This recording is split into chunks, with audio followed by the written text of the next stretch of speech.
অঞ্জলিকে যখন ঘাড় ধরে বের করে দিয়েছিলেন আপনারা, তখন তাকে আশ্রয় দেবার কেউ ছিল না। এই যে জয়, এই জয় ওকে আশ্রয় দিয়েছিল। দিন রাত পরিশ্রম করে, নিজের রক্ত জল করে অঞ্জলিকে এত বড় গায়িকা করে তুলেছে।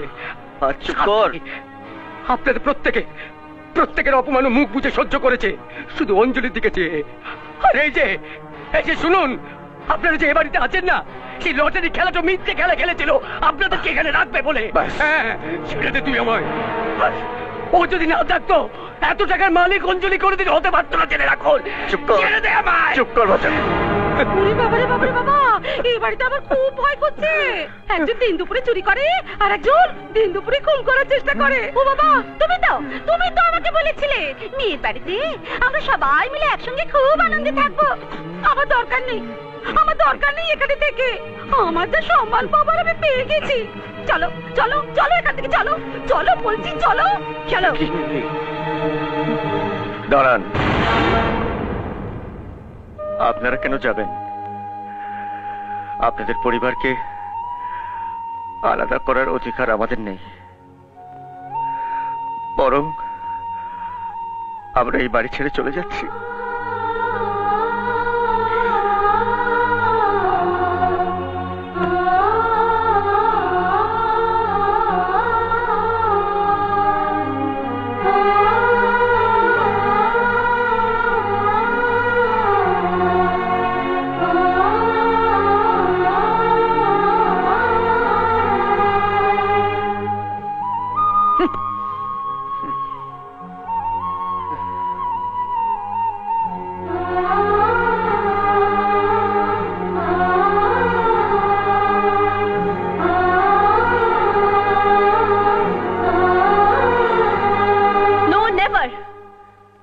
আমি বিশ্বাস করি না, জয় কখনোই কাজ করতে পারে না।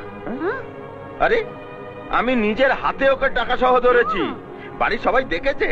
আমরা বললে তো তুই আর বিশ্বাস করবি না। ঠিক আছে, তুই তোর বাবাকে জিজ্ঞেস করে দেখ। বাবা, তুমি সত্যি করে বলো তো, জয় চুরি করেছিল?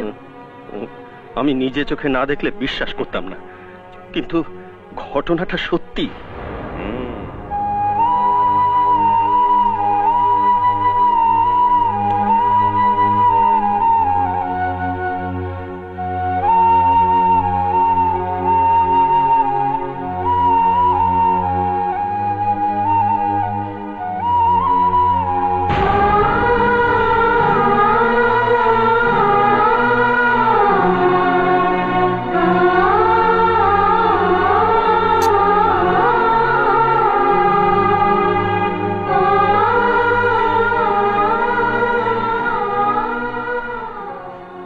অঞ্জলির পরিবারের লোকজন যেরকম আমাকে ছুঁড়ে ফেলে দিচ্ছে, অঞ্জলিও একদিন আমাকে এইভাবে ছুঁড়ে ফেলে দেবে না তো?